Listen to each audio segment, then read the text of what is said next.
Happy New Year. New Year. Happy New Year. Good afternoon, commissioners. Good to see you all, and good afternoon to our audience. My name is Harry Spikes. I am the chairman for the Commission for Historic Agricultural Preservation. I would now like to take a second and allow the rest of the commissioners and the staff to introduce themselves. My name is Eric Holcomb, Executive Director of CHAP. Good afternoon, John Bullock, City Council Representative, CHAP. Hi, everybody. Kate Edwards, DHCD, Baltimore City. Garrett Power, representing the Baltimore City Historical Society.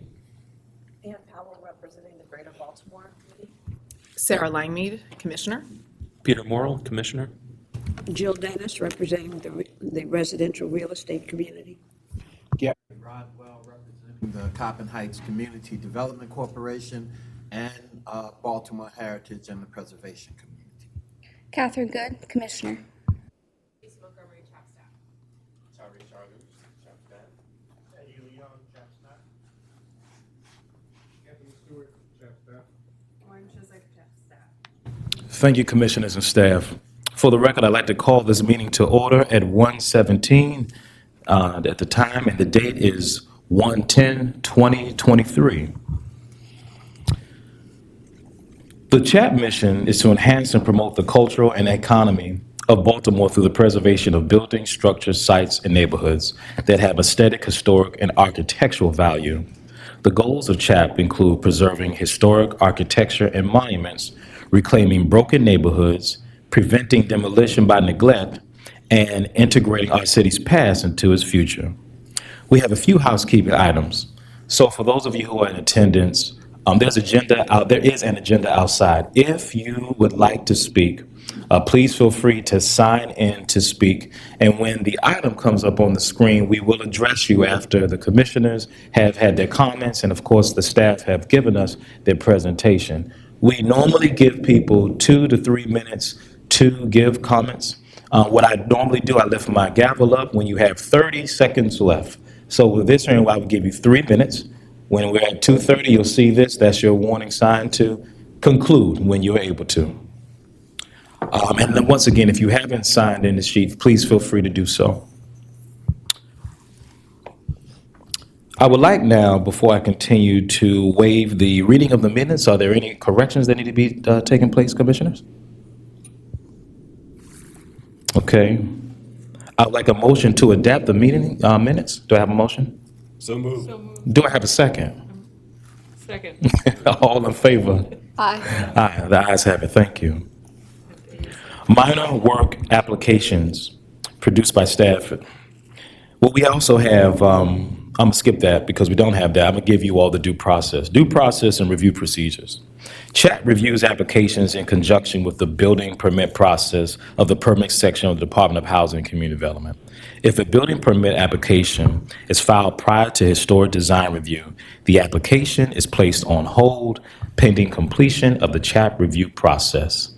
The review process is completed by issuing an authorization to proceed. The historic design review process is in addition to other applicable laws and regulations and does not diminish the force of urban renewal plans, building codes, zoning codes, etc. It is the applicant's responsibility to comply with all applicable laws, regulations, and codes. Proposed projects are reviewed prior to issuing a building permit. Applicants must comply with the Baltimore City Historic Preservation Design Guidelines in planning and executing their projects. Design review considers the proposed work, taking into consideration the historical and architectural character of the structure and of the immediate area. Applicants will need to comply to clearly explain how their project complies with the design guidelines. Minor projects. In order to expedite the application process, the Commission has delegated review authority to the Executive Director for cases involving minor work. Minor projects must not significantly change the overall appearance or remove the significant undamaged historic fabric. All minor work must clearly meet the design guidelines. Now move on to major projects. Major projects may change the overall character, appearance, and integrity of the structure. Substantial building alterations, demolitions, additions, and new construction are considered major projects and are reviewed at a public hearing. Interested parties should request a pre-development meeting in the planning department to begin the review process. An electronic version of all materials must be submitted to the CHAP staff at least 25 calendar days prior to the public hearing date. If the application is complete, the project shall be scheduled for a public hearing. CHAP hearings. At the public hearing, CHAP staff presents recommendations to the commission regarding the projects. Following the staff presentation, the applicant may make a presentation to the commission. Interested parties, including neighborhood associations, have the opportunity to provide public testimony. Following testimony, the commission renders a decision on the application at the public hearing. Persons aggrieved by the decision of the commission may seek judicial and appellate review in accordance with the Baltimore City Code. After an authorization to proceed is issued, the applicant may obtain a building permit. The commission's process is impartial, and staff comments are evidence that assists the commission in regarding decisions. Before we begin our public hearing, just want a quick reminder, if your cell phones are on ring, put them on vibrate or put them on silent. And when you do come up and speak, when it's time for public comment, please feel free to give your full name so that we can input it for the record. At this point, I'd like to make a motion to approve the final agenda. Do I have a motion? Do I have a second? Second. All in favor? Aye. Let us begin. On our regular agenda, we have first CCB 22-0262, Engine Company 14 Firehouse, 1908 Holland Street. The request, designate as a Baltimore City landmark. Applicant, the Honorable Council Member John Bullock. Staff, Ms. Lauren. Thank you so much, Chairman.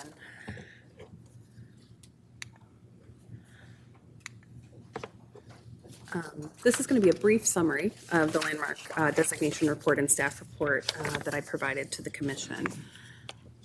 This property is located on the north side of the 1900 block of Holland Street in the Boyd Booth neighborhood between South Monroe Street to the east and South Payson Street to the west. And the property backs up to Booth Street and Alley Street. And you can see here in this map, the blue shows where there are local or national register historic districts, and the Boyd Booth neighborhood is just outside of that. This is a closer view of the property, which Google Maps is not quite accurate because there's been actually a lot of recent demolition on the block. The firehouse is located on a block of 2- and 3-story brick row houses mixed with empty lots where row houses have been demolished. About half the homes are vacant and in various states of deterioration.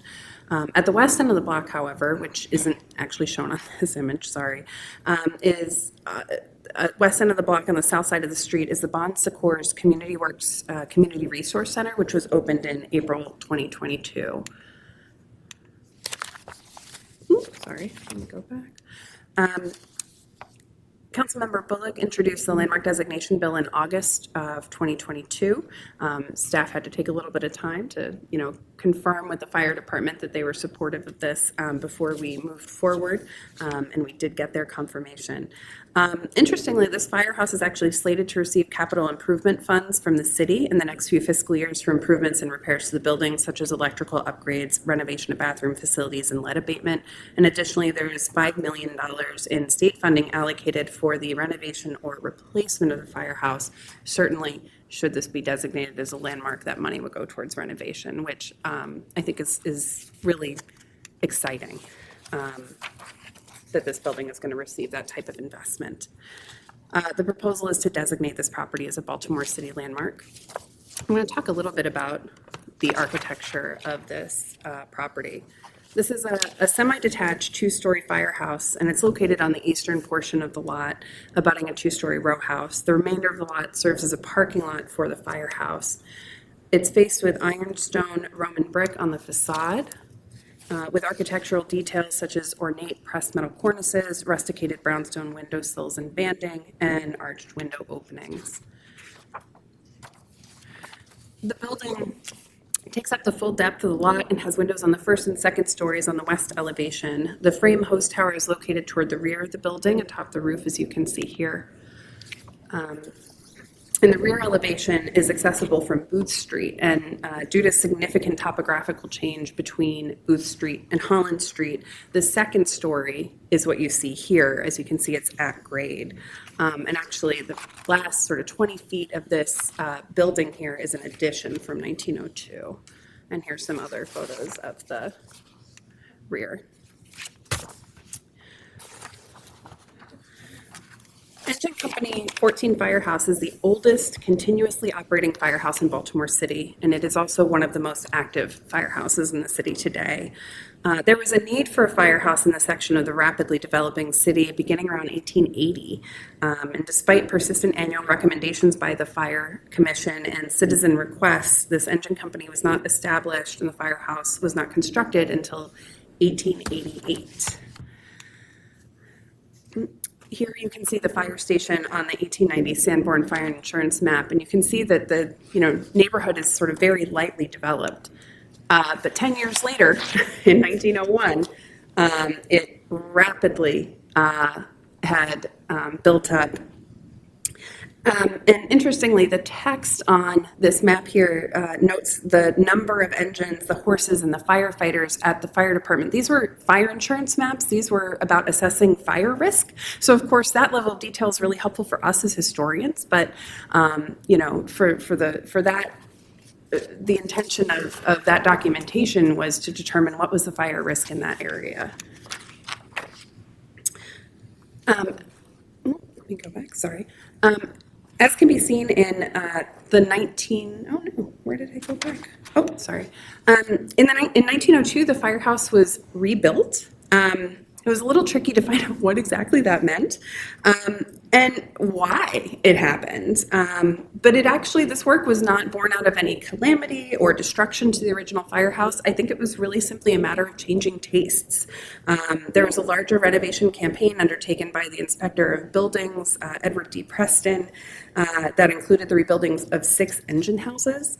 Firehouses. And so this building originally, and I couldn't find an image, but it originally had on the facade 2 55-foot towers. One was a bell tower and one was a hose tower on the front of the building.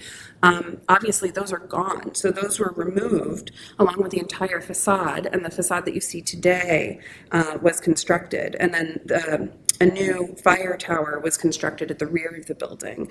And so it seems to me, just based on assessing, looking at all of the other firehouses that are still existing in the city, that this change was sort of due to sort of an intentional, rebranding of the firehouses, by making the firehouses look more similar to each other. It was sort of an architectural branding, like, hey, if you see this, it's a firehouse, right? Because it does share a lot of characteristics of other firehouses of this era. As can be seen in this 1914 Sanborn Fire Insurance map, the building in 1902 was also changed in that there was an addition to the rear so that the building was the full length of the lot.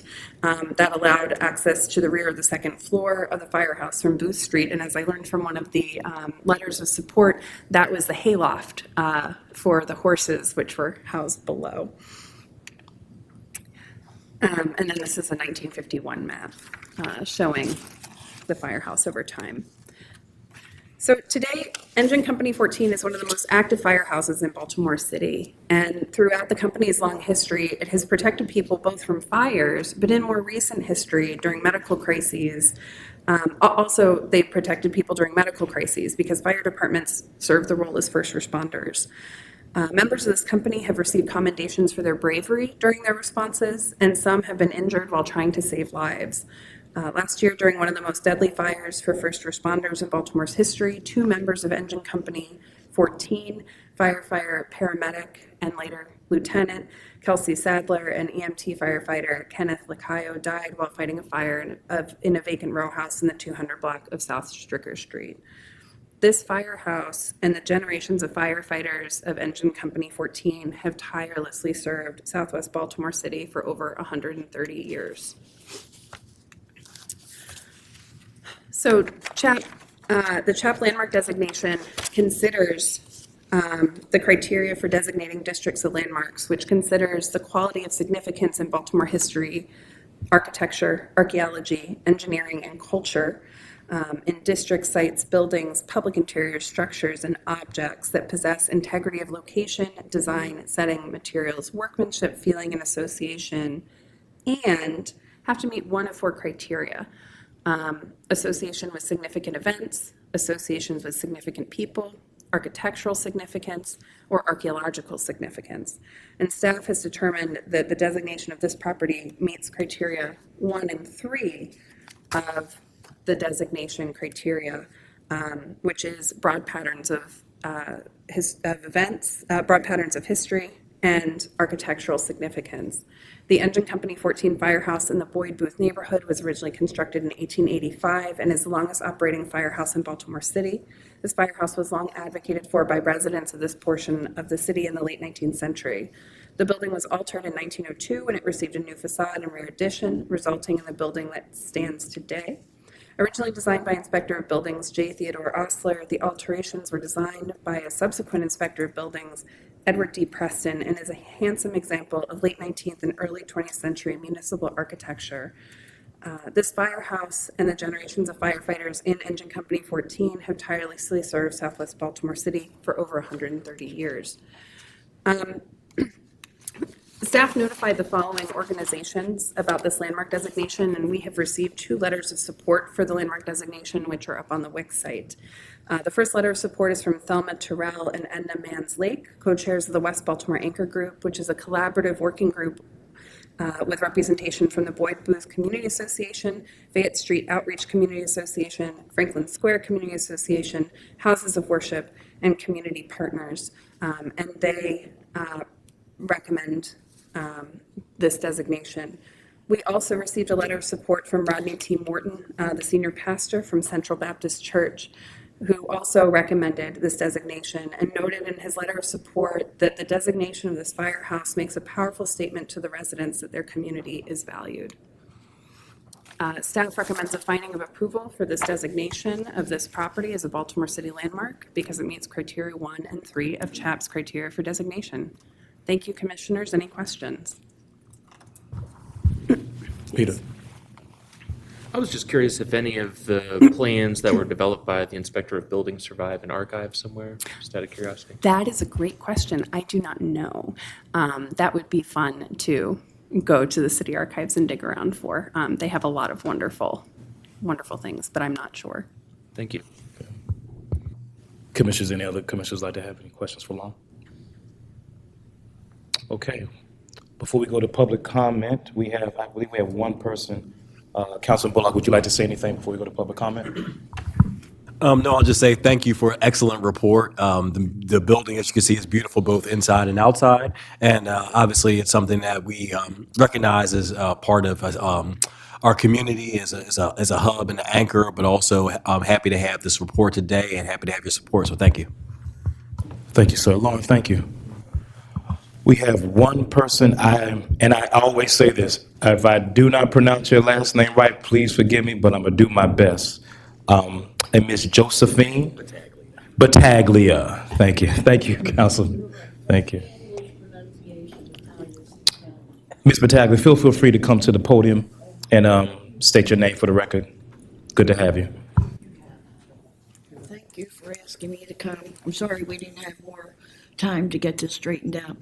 I beg of you to please renovate that building, modernize it, do what they need, keep at all costs, keep that firehouse there.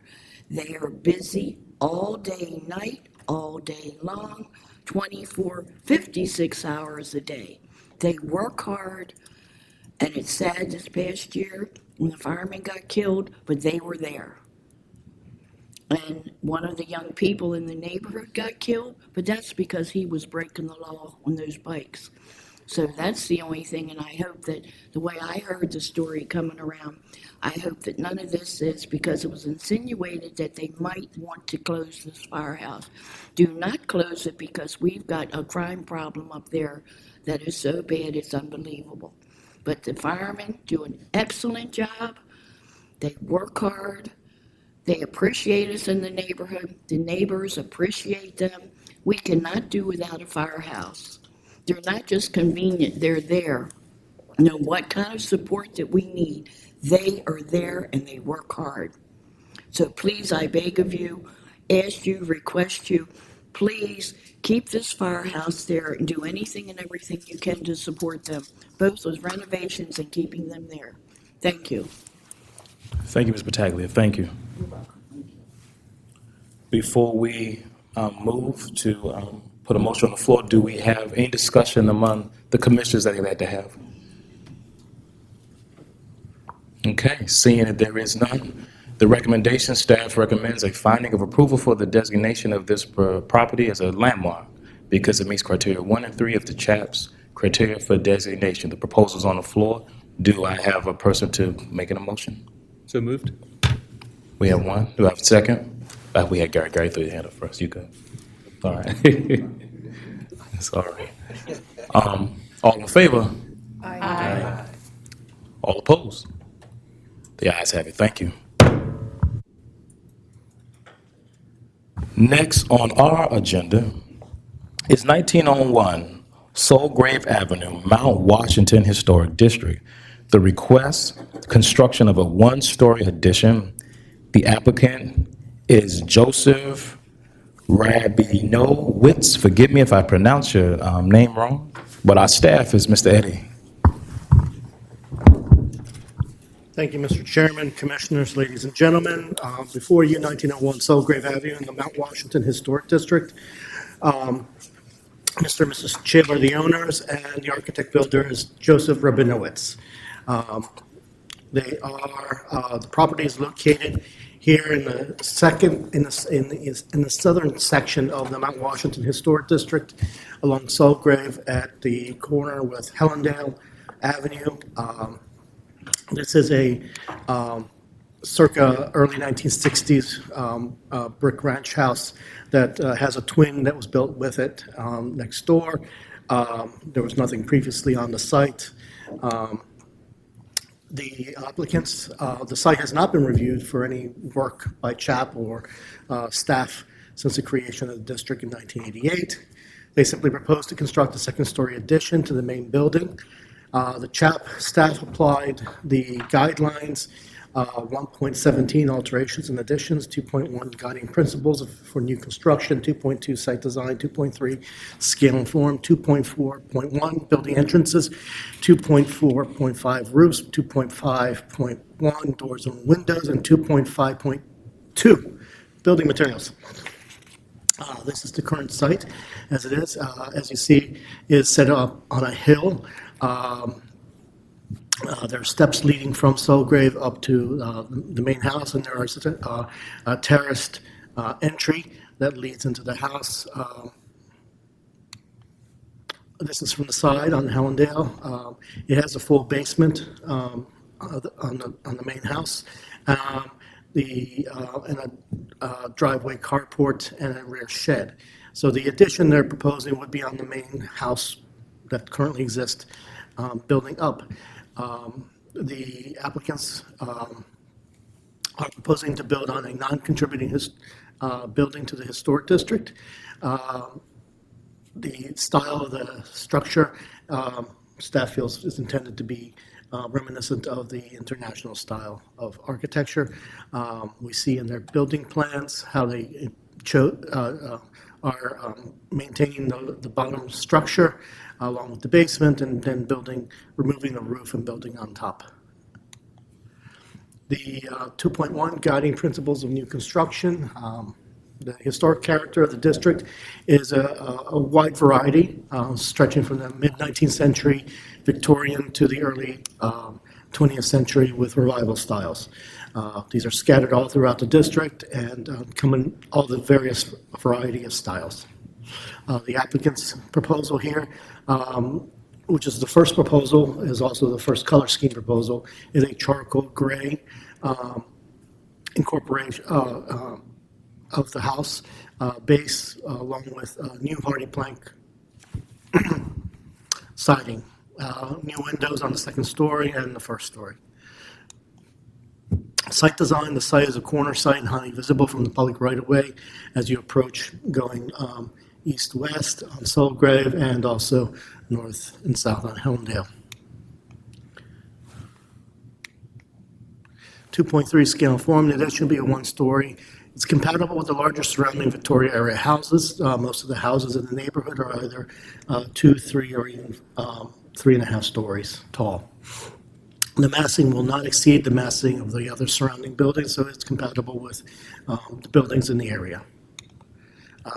This is a view of the rear proposal. The rear faces into a private lot area that's not readily visible from any public right-of-way. 2.4.1 building entrances.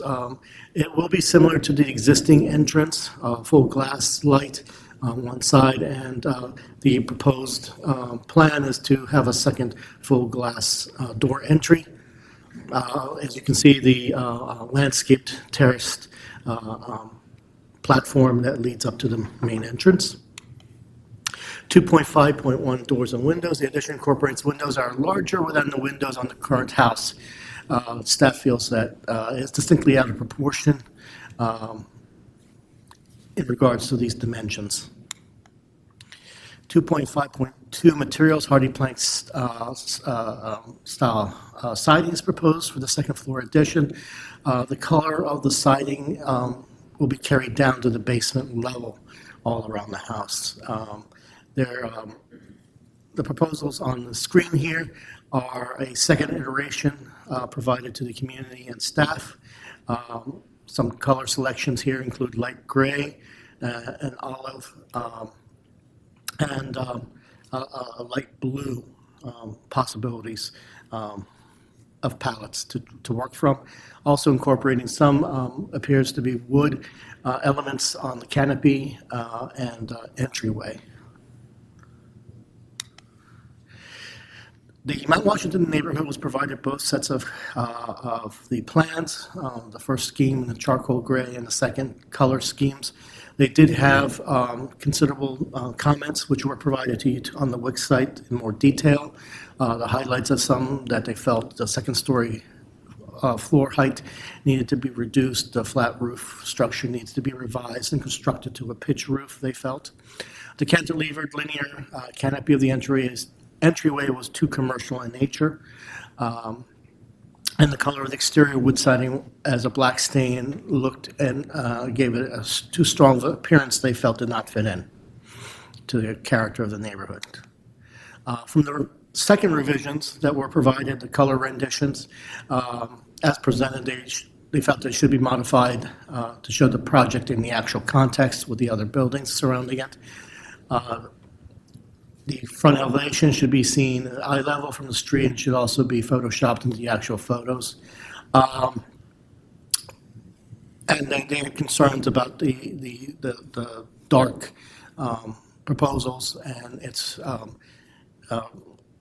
compatibility with the other surrounding neighbors and neighborhood. This again is the planned front elevation as proposed, and we see here from the corner the one-story structure as it is now. Analysis. The staff believes the applicant's proposal meets the guidelines for height and massing. Staff felt the original proposed plans that the color was too dark for a residence in this location. Black color selected gave it a contemporary commercial feeling. A lighter singular color closer to of a white or very light gray we felt would be more appropriate for the residential context of this property. Other concerns included the floor heights of the new addition, which were taller and appeared to be out of scale with the first floor. We felt reducing the height of the second-story windows and perhaps converting them to large casement windows would help the proportions and carried out around to the east elevation as well. The windows could be shifted also another 6 to 9 inches higher up, so that the cornice band would be reduced in its heavier appearance on the exterior. The canopy trellis of the entry should be more natural material in order to soften the commercial appearance of the entry. Double glass door entry met the guidelines. We felt that looking at a more contemporary or traditional door could relate to the residential aspect a bit better on the site. And we felt that rehabbing the natural wood elements of the landscaping would be recommended. Staff recommendation is for approval of height and massing with the following recommendations. 1, reduce the second story window openings and shift it up higher. 2, lighten the color palette of the exterior materials. 3, select a more residential door style for the entry. 4, either articulate the cornice band or reduce the heavy appearance in some way. 5, incorporate more natural materials and colors into the exterior to make the exterior more compatible with the natural landscape setting. And 6, return to staff for final design review. Thank you, Commissioners. Eddie, thank you. Commissioners, do we have any questions for Eddie? I have one, Eddie. I saw the neighborhood support letters. One is from the address across the street. The one doesn't seem to state where they are, and then one's kind of around the back of the block. Yes. Have we heard anything from the direct neighbors, like 1918? And The applicants here can 20. address whether they've received any comments from them. I have not received anything from anyone else other than the ARC committee. Okay, thank you. Any other commissioners? Go ahead, sir. Go right here. What was the proposed exterior material for the second floor again? Hardy plank.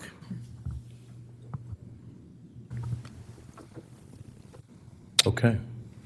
Eddie, thank you, sir. Thank you. Mr. Rabinowitz is here from the design team. Okay. And so is Mr. Halliday from the Architectural Review Committee. Thank you, Eddie. So now we're going to open the floor for public comment. I'm going to first ask Mr. Edward to come forward. Edward Halliday. Holiday, thank you. I didn't want to pronounce it wrong. Feel free to come right up. And when you come up, Mr. Holiday, you give your full name for the record. Yes. I am Edward Paul Halliday. I'm an architect, AIA.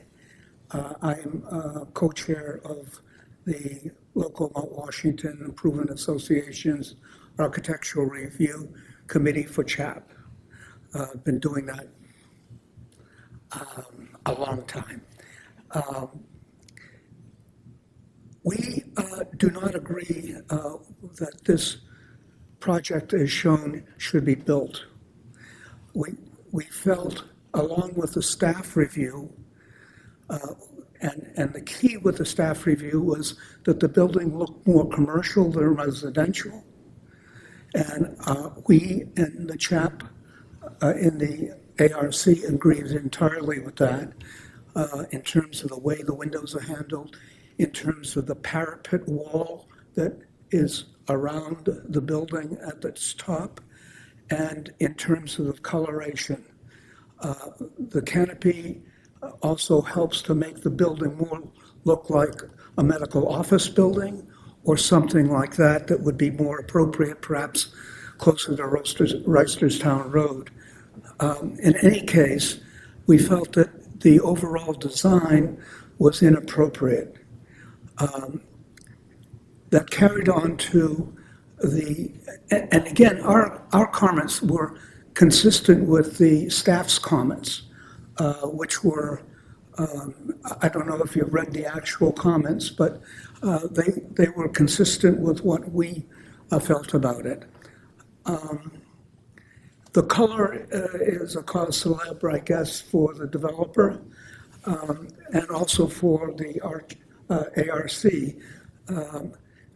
I think that it stands out like a sore thumb in the neighborhood, and that it can be easily rectified with changing the color to an off-white or a gray or something that is sympathetic with the neighborhood. Basically, ARC said that we agreed with the staff review that the color should be a lighter color, that we proposed further that the parapet wall be changed to a pitched roof similar to what exists now on the building and adjacent to it and around the neighborhood, and that the canopy be developed more as a porch-looking canopy, could be flat, could be a shed roof, whatever, with some columns. And we feel that that would bring it into sync with the neighborhood. One last comment, and I think I'm over, but Yeah, you are. I want to say that the developer in this case, both with the staff and I'm speaking only for the ARC, has been pretty non-responsive to any of these criticisms except the color one, where they have made some changes. Thank you. Thank you, Mr. Holliday. Thank you. Next, we have on our list for public comment, we have Mr. Joseph. And Mr. Joseph, forgive me if I can't pronounce your full name, last name, but by all means, when you get up. Thank you. All right. Thank you very much. My name is Joseph Rabinowitz. I'm with Gorilla Construction. We're the developer and architect on the design. Lift your voice up just a little I'm bit. sorry, design build for There you go. 1901 Solgrave, and Happy New Year, and thank you for your time.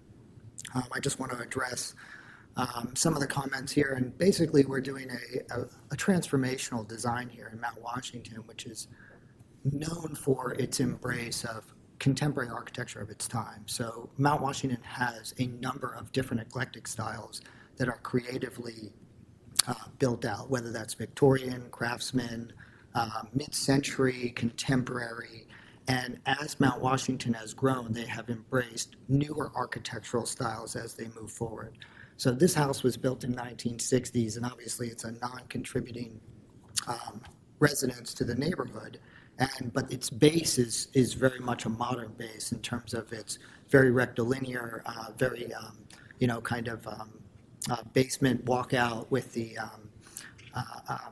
kind of modern aesthetic minus the improvements that were made over time that are not original to the house, like an asphalt shingle roof, a bay window, vinyl siding. So that house, as it currently stands, actually has no current architectural significance whatsoever.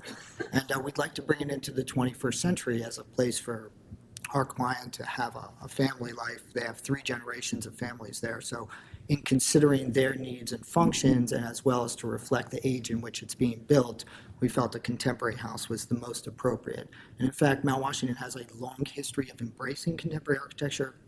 There's a house not 3 doors down that was built in 1993 as a contemporary house next to a traditional Victorian that won an award from the Mount Washington Improvement Association. So clearly there were different people on the board at that time. And not only that, there's a long history of embracing that contemporary architecture. The Mocked family house, which is an amazing contemporary house. Obviously, we provided some precedents which have not been shown here. There are even Shaker-style houses which are painted in this darker color to embrace the landscape of Mount Washington, which is a heavily wooded area. Pill Hill, which is on the other side of the cross-country stream, as well, is a fully modernized or a modern development that was built by the developer. So Mount Washington's history is one that embraces new architecture. They want people. It's a eclectic. At different times, you see different types of buildings next to each other, whether that be contemporary next to Victorian, whatever that might be. And I would just like to address this as we want what's best for both the client and the neighborhood, and they're obviously making a substantial investment in both and in the city as well. So we want to do best by both the client and the neighborhood and the city. And I would just like to say that we're willing to work on the exact colors. Obviously, we'd like to mock it up exactly. We find that the massing and the scale of the building are appropriate considering this is the exact massing at the same time. Some of the comments that I heard from Mr. Halliday are unfeasible and clearly not in keeping with the actual floor plan. There's no way to put a pitched roof on a 2-story house again and not make it 3 stories. So kind of getting this kind of quasi feedback at this particular time. And frankly, it's very insulting to stand up here and hear that we have been unresponsive when Mount Washington. I'm just letting you know you're over your time. Yeah, Just letting this you is know. the last comment Okay. I want to make is we want to collaborate with everybody. We were ignored for months. We reached out directly to the board chair. I've never met Mr. Halliday. He didn't respond. And in fact, they tried to hide all the board members from us when we tried to reach out and say, look, we'd really like to collaborate here. So we've put our best foot forward. We've been very responsive to CHAP. Mr. Leon's been very responsive. So like your consideration here to approve the massing and scale. And we would continue to work with MWIA and CHAP on the color and any kind of fenestration details. I'm going to have to stop you, Joseph, in Thank respectful you. of the time. Got to have to stop you. Okay, thank you.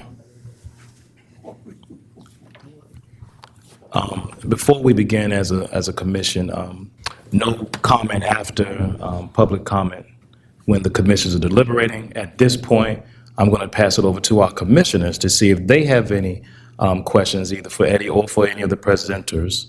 And of course, we'll have conversation amongst one another. Who would like to be? Oh, Catherine, go right ahead. Eddie, I have a question. Been having trouble trying to get the neighborhood examples opened, and I noticed they weren't included in the presentation. The majority of the examples are actually outside the district. There is one, the one that was spoken of on Sulgrave that was included, that was built in '93. Jonathan Fishman, I believe, was the architect, and he, as a matter of fact, was the son of the art chair of Mount Washington for a number of decades. So that would be the main and primary example of those of a contemporary new construction that was built in the district since its creation in '88. Yeah, can you do that? It was a large document, so it does take a little while to upload.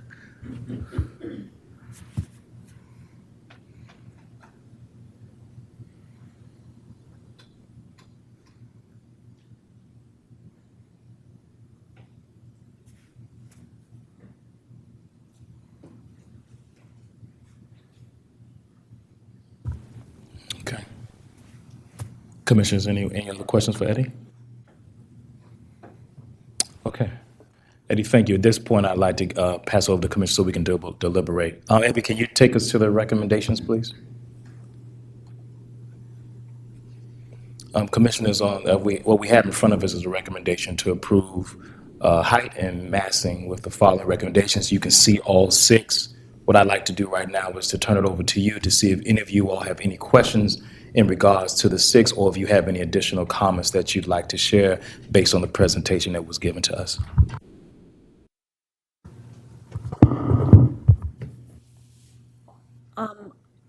I don't,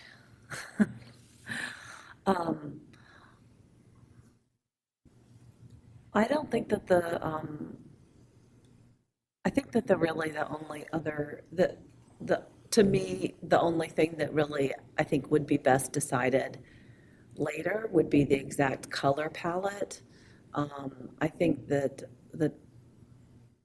I agree that the original house has in itself been altered over time, and that you can tell that that has happened. And so what has been done is cohesive. Is a cohesive design competent. I mean, it is a cohesive design, right? The windows are appropriately scaled and at appropriate levels for that. Having a flat roof, I don't, I think that's a stylistic decision. I don't know in this district if it matters or not. Are you referring to the design proposal or to the existing? Okay. Yeah. I think approval of height and massing seems good. I think the color would be best determined once the framing was up. But that's all. So I was thinking, I'm sorry. I didn't do the- it sounds like it might be very similar to what Commissioner Powell was saying, that that I would potentially propose, I think that the proposed design is consistent with a tradition in Mount Washington of the juxtaposition of contemporary architecture with the styles that came before it. We're not talking about altering one of the Victorians here. This is an unremarkable and non-contributing structure as it stands. And I think that the current proposal is very much contemporary in its design, which may be similar to the international style, but it's not trying to be the international style. It's a contemporary design. And it is, I also find it to be cohesive as a design proposal. I don't have any trouble with the height of it or the window sizes or the type of door that's proposed. And I would suggest that we change the recommendation simply to reconsider the color. This dark color is very popular nowadays.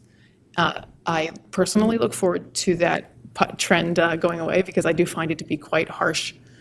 That's my personal opinion. But a lot of that'll depend on if you're using a pre-finished product or not. So Commissioners, may I ask, because when I look at the recommendations, I see colors for number 2, and then I see number 5.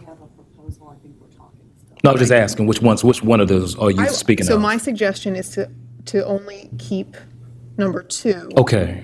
Or I wouldn't say keep number 2. Number 2 would say final colors to be determined after, like during construction. And then eliminate. And then keep number 6, return to staff for final design review. But that's only about the color. Yeah, I just wanted to ask because I saw 2 colors. I Write want the to see other which one you're comments. talking about. Okay. That's my suggestion. Could we have any other comments? Go ahead, Catherine. One thing that I noticed, or just to consider, which is it seems like a lot of the Mount Washington properties that are close by, some of them have a lot of landscaping, mature trees and things that kind of really soften whatever architectural style is behind it, and you kind of have to, peek through the trees to find what you're looking at. Personally, looking at the renderings, I feel like there's more opportunity with the landscaping to give a similar feeling, and that would, I think, help soften the effect of the contemporary style for immediately surrounding neighbors without necessarily causing large changes to the style that's proposed. But so not to say that I think it's important you hide the house, but there's a very natural kind of presence. And kind of in line with that, I agree with Sarah. I do think the dark color for that area is a little bit over the top. And I know that there were some conversations about that. But that said, we're at height scale massing. I don't have any issues with the height scale massing of this.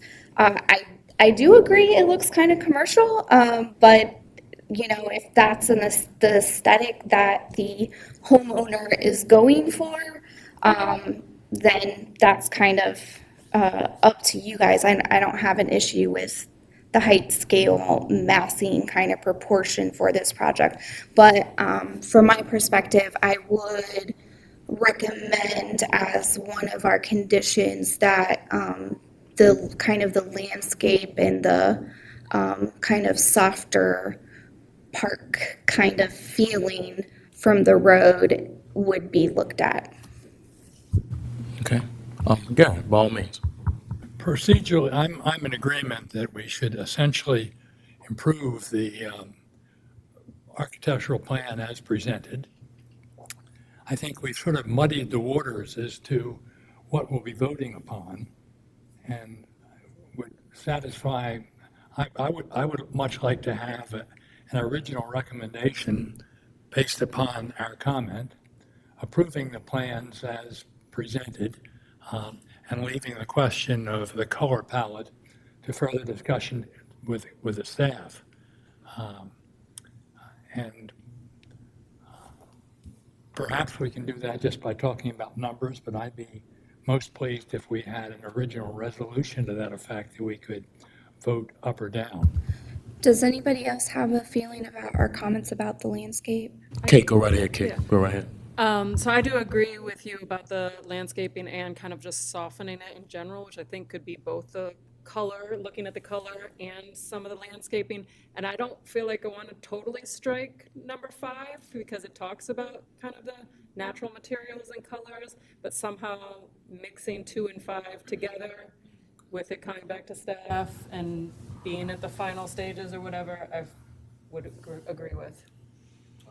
Go right ahead. Great, then I think that can kill 2 birds with 1 stone, because I think one thing to be clear, it does not need to be a white box. Right. You know, and so it just may not need to be a black box. Maybe it wants to be a brown box. I really, so perhaps approval of height, scale, and massing with final details to come back to staff, you know, and then kind of, you know, incorporate more natural materials and colors into the exterior. Sir, go right ahead. Yep. Oh, Yeah, I yeah, was going to Kate, okay. propose that perhaps the wording could be to explore ways to better integrate the building with the landscape. Yeah. Okay. That captures the sentiment. Before we review or just say all the recommendations, are there any other commissioners who have anything else to add? Okay, Eric, you have been writing diligently. So I want to be mindful of what you written. So we all have here that the proposal and the recommendations, approval of height and massing with the following recommendations. 1, we see we have no issue amongst the commission, but number 2. I think there was an interest in hearing Eric Yes, create I was new just going to language start with. Thank you, Sarah. as opposed to taking from there. Yeah, I think we're just replacing all that. Okay, so Eric, if you would, you did a lot of writing, share with the group. Thank you. I think there's a couple ways. Commissioner Power had some ideas. Commissioner Powell had some ideas, but let's go with the last one I heard. See if I can. Approval of height, scale, and massing with final details to be approved at staff, and with the idea of incorporating more natural materials and color into the exterior to make the exterior more compatible with the natural landscape setting. I think it would be like exploring or considering incorporating, not a directive to incorporate. And explore, right? And sir, you And about to say explore, something, sir? right. Yeah, I don't want to rely on this language because I think we've got it. Okay. And Okay. I Do can we want to state what it include is. Make that motion. landscape in that too, rather than just yeah, the let's- exterior of Can the I make a building? motion? How about Yeah. that? I'd like to make a motion. Sir, you can go by all means. Now, sir, before we make the motion, Yeah. Eric, is there more that you'd like to share? No, I think. You good? Yeah. Okay, sir, by all means. Thank you. Right. The motion would be to approve height, scale, and massing with the following recommendations. To explore ways to better integrate the building with the surrounding landscape, and to consider the color palette during construction, I don't know if during construction, to reconsider the color palette, Okay. and that it can then return to staff for final design review. Right. Okay. You have that, Eric? Not yet. Not yet. Okay. So explore ways to better integrate building with natural landscape. Was that the language? Yes. And reconsider color palette and final details to be returned to staff. All right. Do we have a consensus from the commission? That's what we want? Okay, good. The motion is on the floor. Do we do it? Second. Thank you. Do I? Okay. All in favor? Aye. The ayes. Those any nays? I'm sorry, any nays? Okay, gotcha. The ayes have it. Thank you. Thank you, Eric. Eddie, thank you. Finally, commissioners, we have 1817 Utah Place, Bolton Hill Historic District. The request, appeal staff disapproval of request to replace glazed paired front doors or solid doors. The applicant is Jamie Spitzer, and our staff is Lauren. And Tyreek. Tyreek, And Tyreek. yes. Forgive me. He assisted me with this report as I had 2 landmark reports that I was working on. A little busy. So thank you, Tyreek. This property is located in the 1800 block of Utah Place, as you can see here on this overview map. This is an aerial photo of that same block of the property. The property is located, this is looking south, is located on the east side of Utah Place, 2.5 blocks south of North Avenue. Bolton Hill retains a strong Victorian era traditional row house character with relatively intact blocks of structures from the mid to late 19th century.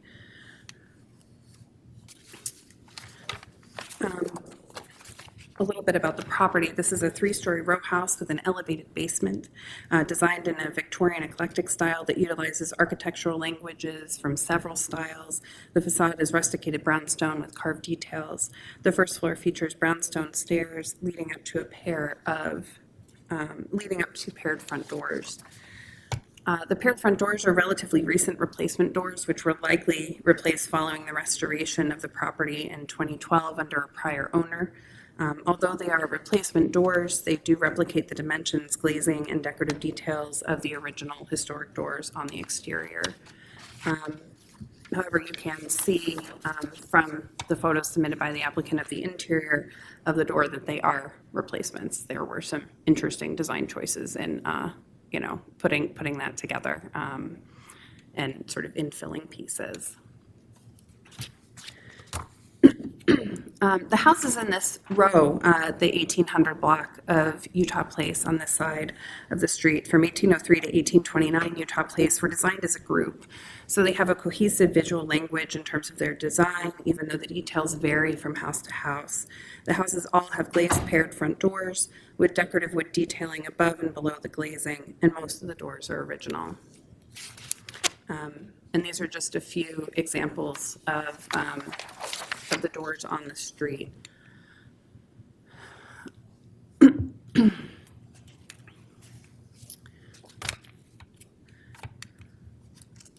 Oops, sorry. This property has had a few recent CHAP reviews and approvals. In 2012, the property underwent an extensive rehabilitation as part of a tax credit project, including window and door restoration on the facade. In 2014 and November of 2022, there was work on the exterior rear of the property that was reviewed and approved by staff. Not in November 2022, 2014 and 2021, my apologies. In November of 2022, the applicant submitted an authorization to proceed application to replace their front doors with solid front doors after a brick was thrown through their glazed front doors. They informed staff that they felt that they were targeted in this crime. Staff advised that their proposal did not meet the design guidelines and could not be approved at staff level, and staff provided alternatives to provide additional security and still meet the CHAP guidelines. The applicants decided to appeal staff's disapproval before the commission. The proposal is to replace the glazed paired front doors with solid wood paired doors for security purposes. This photo here is of the door at 1525 Bolton Street, which is the basis of the design for the replacement doors, the proposed replacement doors. Staff applied section 1.6 doors of the Baltimore City Historic Preservation Design Guidelines in reviewing this proposal. Replacing doors is generally unacceptable. Doors and entryways are among the most visible character-defining features of a historic building. And significant features of doors and doorways include materials, shape, and panel arrangement. Many original doors are characteristic of a period or regional style, and replacing doors is generally unacceptable. I want to be clear that while the existing pair of front doors at 1817 Utah Place are not original, they do replicate the details and dimensions of the historic door pretty well from the exterior, which is the CHAP's purview.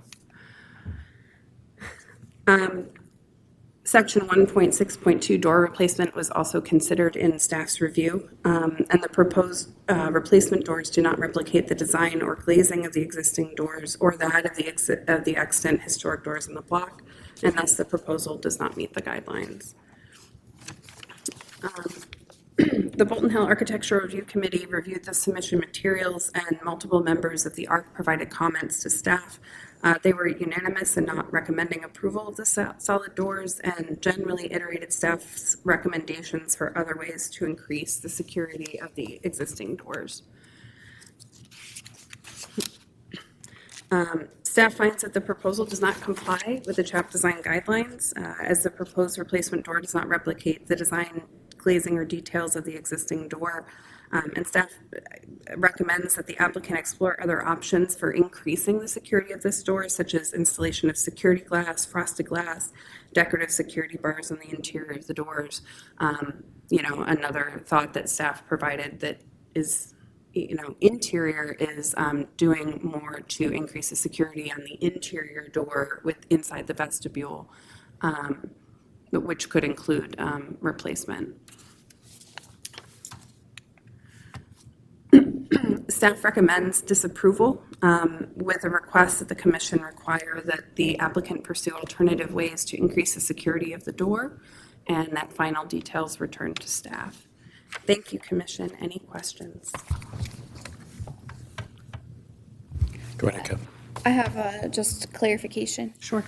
So it appears that the example door that they're referencing, when I looked it up on the map, it appears several blocks away. Yes.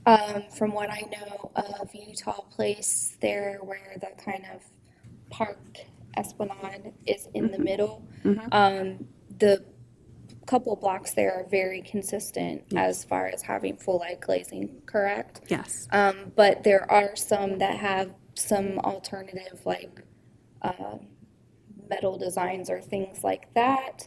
Are you also seeing those in that area? So the metal designs that you're referring to, typically those are on end of group houses that are extremely ornate on an exterior. I don't have any examples, but in terms of metal security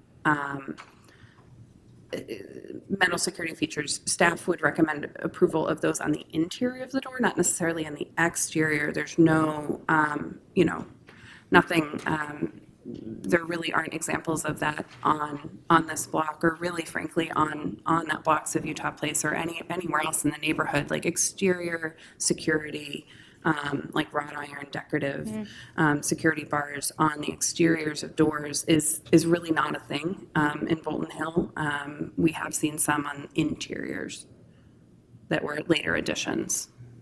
Okay, and at this point in time, the applicant isn't asking for any additional security measures for the windows, No. which has glazing that's just as vulnerable? Okay. Thank you. Are there any other commissioners that have any questions for Lauren? Okay, Lauren, thank you. Thank you. So we have Mr. Samuel Park. Say it again. Oh, come back. Come on up, sir. Come on up. And for the record, say your entire name. Hi, Samuel Papke. Thank you for your time. Okay. I'm not going to argue that this appeal is going to meet the guidelines for CHAP. I'm not going to argue that there are alternatives that may in actuality provide a greater degree of safety. I'm simply going to make an emotional appeal that what is of concern to me is that my family and my children feel safe within our home. Right now, my children in particular do not. I am asking you to make an exception and approve this to hopefully feel safe in our home once again. That's all. Thank you. Thank you, Mr. Samuel. Commissioners, do you all have any questions for Mr. Samuel before we deliberate? Okay. At this point, we'll go into, yes, Commissioner. Yeah,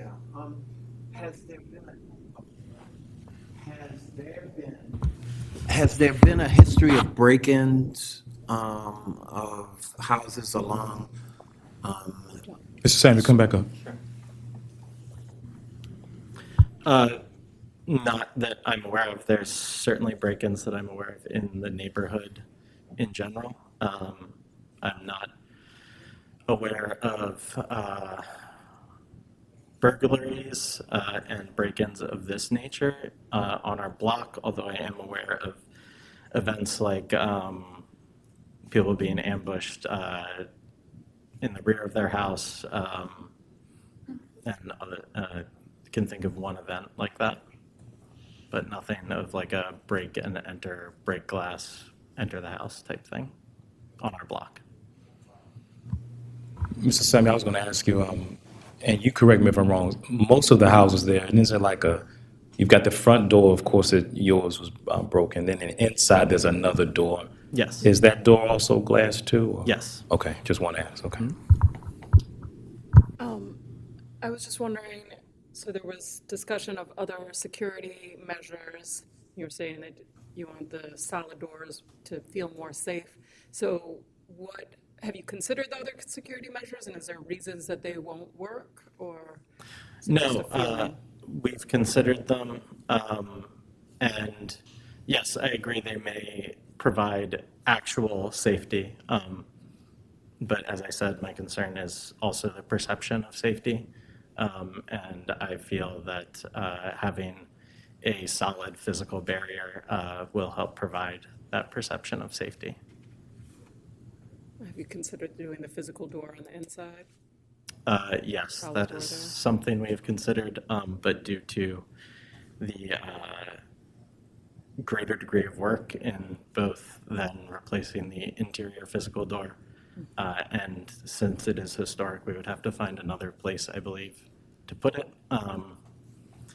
In addition to doing work on the exterior door, that would not be our preference. I think, just go right ahead. Go right ahead. For the interior door, you wouldn't need CHAP approval, right? Would you? Okay. No, go ahead. It's because it was a tax credit job, I think. Yeah. Currently, the property is still receiving its 10-year tax credits, and so the CHAP does have purview over the interior of the property. And so he was advised that if that interior door, vestibule door, was removed, it would need to be retained on site. So it was still with the house, even if it wasn't in the doorway.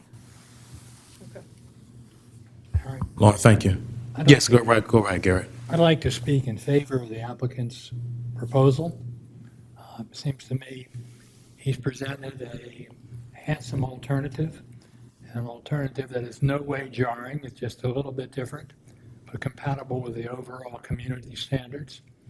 And in terms of the property rights of the owner, his discretionary pursuit of his goals and his taste, we can certainly respect that and essentially do no damage to the neighborhood.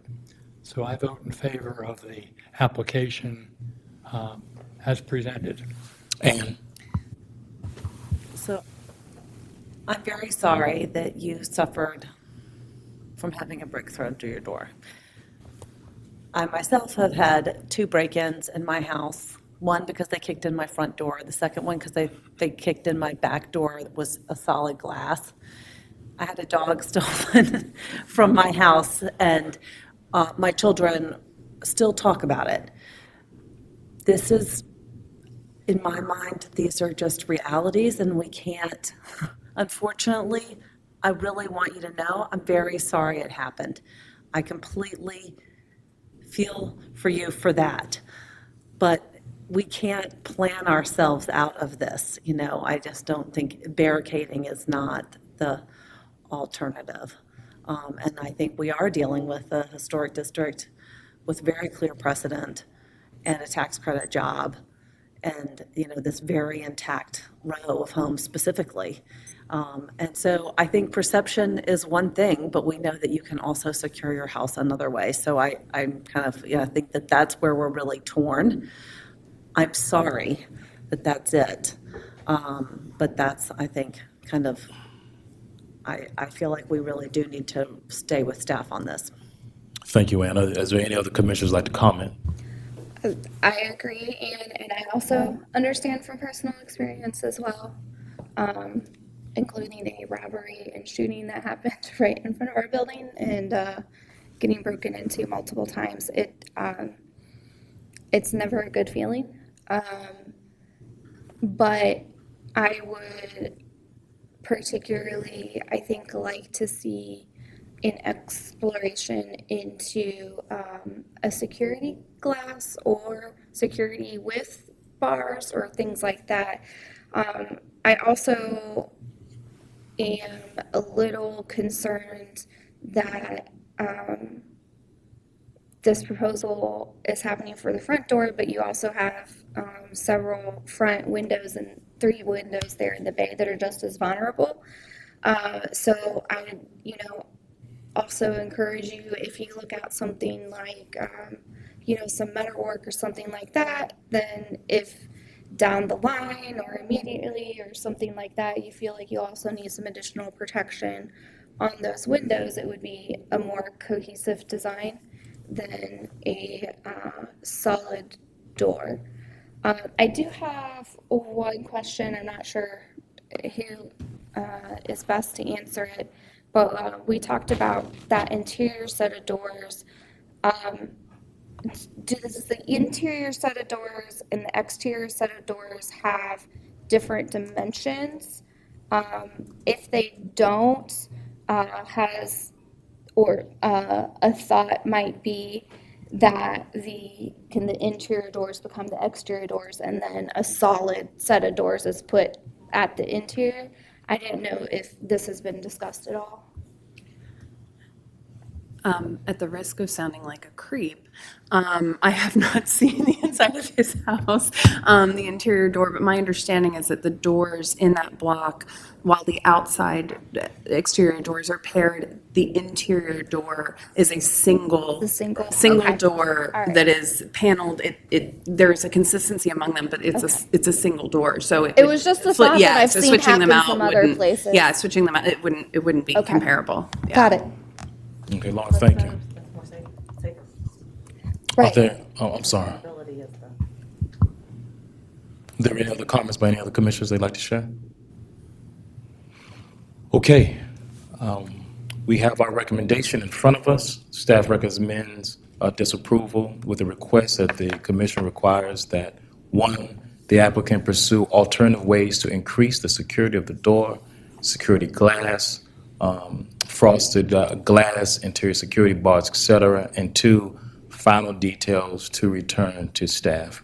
Does anyone would like to approve that and make a motion to move forward?